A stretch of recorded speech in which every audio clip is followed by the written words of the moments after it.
स्वामी लीलाशाह हव्या भक्ति करे, पंहिंजो नालो अमर बणाए। मैं हूं किशोर स्वर्ण इसरानी। आज मैं बताऊंगा एक ऐसे सरल, सहज और सच्चे संत के बारे में जिनका ना कोई आलीशान आश्रम था और ना कोई बाहरी चकाचौंध थी। झूठे दिखावे से दूर रहने वाले वे महान संत थे स्वामी लीलाशाह जी महाराज, जिन्होंने जीवन पर्यंत समाज कल्याण के लिए गुजारा और हर दिन परोपकार के लिए गुजारा। सिंधी समाज के मार्गदर्शक संत शिरोमणि स्वामी लीलाशाह जी महाराज ने योग साधना के द्वारा जहाँ स्वयं का कल्याण किया, वहीं अपने साथ जुड़े हुए हर इंसान का भी कल्याण किया।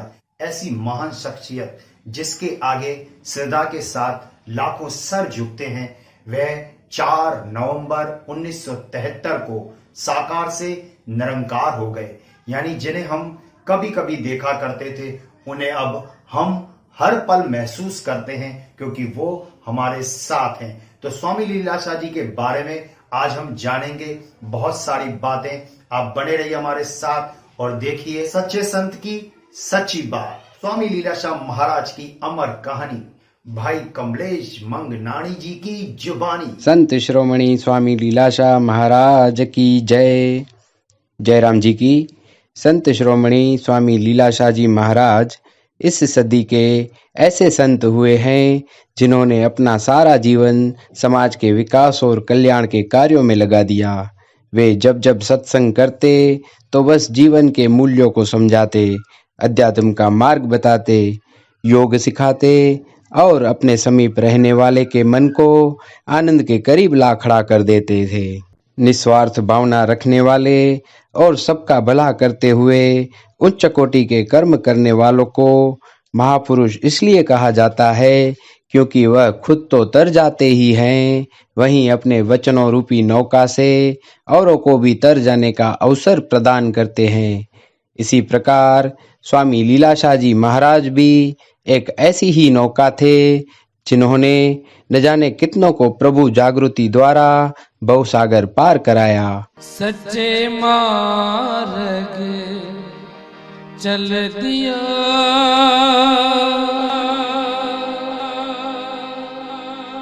उस्तति करे जहान,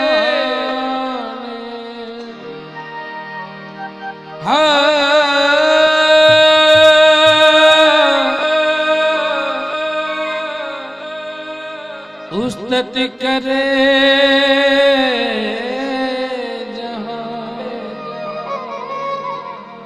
उस्तति करे जहान।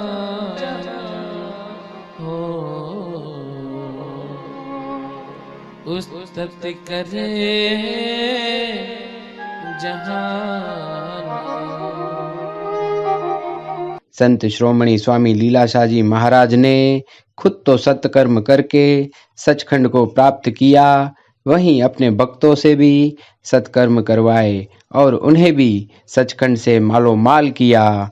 स्वामी लीलाशाह जी महाराज इस युग के ऐसे संत हुए जिन्होंने अपनी कृपा से लाखों श्रद्धालुओं का सही मार्गदर्शन किया है। आपकी कृपा से बड़ी संख्या में लोग अपने जीवन को संतोषी बना सके हैं। तभी तो तमाम श्रद्धालुओं के मन में ईश्वर के प्रति श्रद्धा बढ़ी है और फिर उन्होंने जीवन में सफलता भी हासिल की है। अखंड भारत के सिंध प्रदेश में, यानी कि इस वक्त जो पाकिस्तान में स्थित है, उसी सिंध प्रदेश के हैदराबाद में फाल्गुन 23 के दिन सन 1880 में ब्रह्म क्षत्रिय कुल में श्री टोपणदास जी और माता हेमीबाई जी के घर कुलदीपक का जन्म हुआ। धन धन लीलाशाह, धन धन लीलाशाह। कुंडली के अनुसार बालक को लीलाराम नाम मिला, किंतु बालक की 5 वर्ष की आयु में ही उसे माता पिता की छत्र छाया को गंवाना पड़ा। ऐसे 5 वर्ष की आयु में माता पिता के स्वर्गवास होने के बाद भी जिस बालक ने लीलाराम से लेकर लीलाशाह तक का सफर किया, उस महापुरुष को हम सच में तो कोई सामान्य इंसान समझ ही नहीं सकते। जरूर उस बालक में ईश्वरीय शक्ति का निवास था। तभी तो उनके शब्दों में ऐसी ताकत थी कि उन्हीं शब्दों को हम आज भी अपने जीवन का आधार मानते हैं और आगे भी मानते रहेंगे। ओ नंढपण खां जंहिंजे मुख में हुयड़ी राम नाम जी वाणी। हो नंढपण खां जंहिंजे मुख में हुयड़ी राम नाम जी वाणी। ओ जेके सत्संग में भी ॾींदा हुया ज्ञान संधी समुझाणी।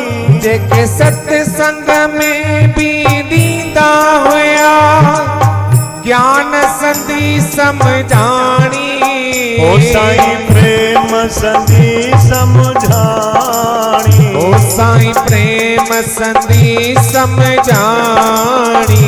वया काम क्रोध ऐं लोभ मोह खे मोह ममता मिटाए। स्वामी लीलाशाह महाराज इस युग के बड़े समाज सुधारक भी माने जाते हैं। उन्होंने समाज में एकता के ऐसे बीज बोए हैं जिनके फलों का लाभ हम आज भी ले रहे हैं। एकजुटता और एकता में रहने से लेकर राष्ट्रीय स्तर पर पंचायत की नींव रखना और सम्मेलन करना, जिससे कि विशाल भारत देश के कोने कोने में आकर बसे सिंधी लोगों को एक मंच पर लाना और इस कार्य से लोगों के जीवन को उच्च स्तर पर ले जाना, यह सोच रही स्वामी जी की आज से 70 साल पहले। स्वामी लीलाशाह महाराज जी ने एक और ऐसा कार्य किया जिस कार्य की उस वक्त समाज में बहुत ज़्यादा ज़रूरत थी। समाज में पुराने रीति रिवाज और दहेज प्रथा एवं गरीबी से बड़ी तकलीफें थी। उस वक्त स्वामी जी मसीहा बने और पूरे सिंधी समाज में समूह लग्न यानी कि ग्रुप मैरिज प्रथा को लाए और आगे बढ़ाया। समाज की बेटियों की शादी के लिए उनके परिवार को परेशान होना न पड़े और सब अमीर गरीब एक ही स्थल पर साथ में शादी करें, इस कार्य से समाज के अनेक प्रश्नों को एक साथ जड़ से नाबूद कर दिया। लोगों को समझाया कि दहेज प्रथा बंद कर दो। उन्होंने दहेज का जोरदार विरोध किया। अर्ज करे मुखे सावरण धिकारियो ससु ऐं सहुरो तानहणन ऐं मुड़स गिया मारियो। ससु ऐं सहुरो तानहणन ऐं मुड़स गिया मारियो। इहे घुरन खां 80,000 लीलाशाह मोटिया हिकवा।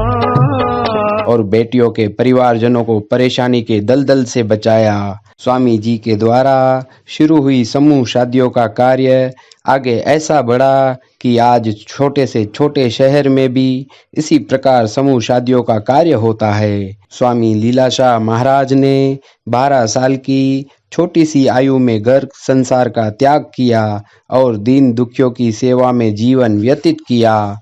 स्वामी जी छोटी सी उम्र में ही खुद के ईश्वर के साथ के लगाव को ध्यान पर लेकर ईश्वर को समझने और प्राप्त करने की कोशिश में लग गए। दरवेश बनी पूरया दुनिया में फूल कंवल जा न्यारा। दरवेश बनी पूरया दुनिया में फूल कंवल जा न्यारा। उन्होंने जीवन उपरांत ब्रह्मचर्य का पालन किया और खुद में अद्भुत शक्तियों को संजोया।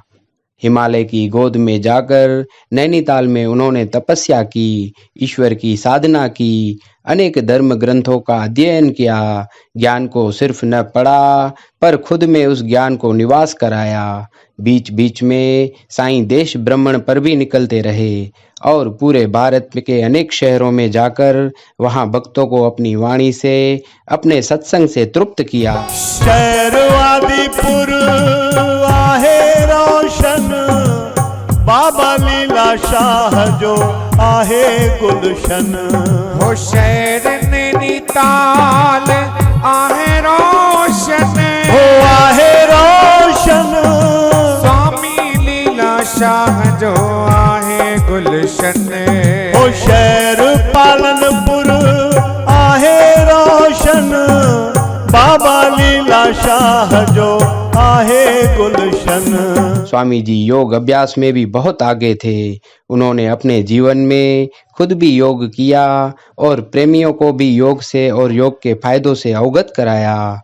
4 नवंबर 1973 के दिन 93 साल की आयु में भक्तों पर कृपा बरसाने वाले हमारे परम पूज्य गुरु जी सद्गुरु स्वामी संत शिरोमणि स्वामी लीलाशाह जी महाराज ने सचखंड की ओर प्रयाण किया और सदा के लिए हमारे दिलों में बस गए। व्याजोगी जोग कमाए, व्याजोगी जोग कमाए, व्याजोगी जोग कमाए, व्याजोगी जोग कमाए। ओ धन धन लीलाशाह। ऐसे महान संत के चरणों में कोटि कोटि प्रणाम। स्वामी जी की मेहर सभी पर बनी रहे। सद्गुरु स्वामी लीलाशाह जी महाराज की जय।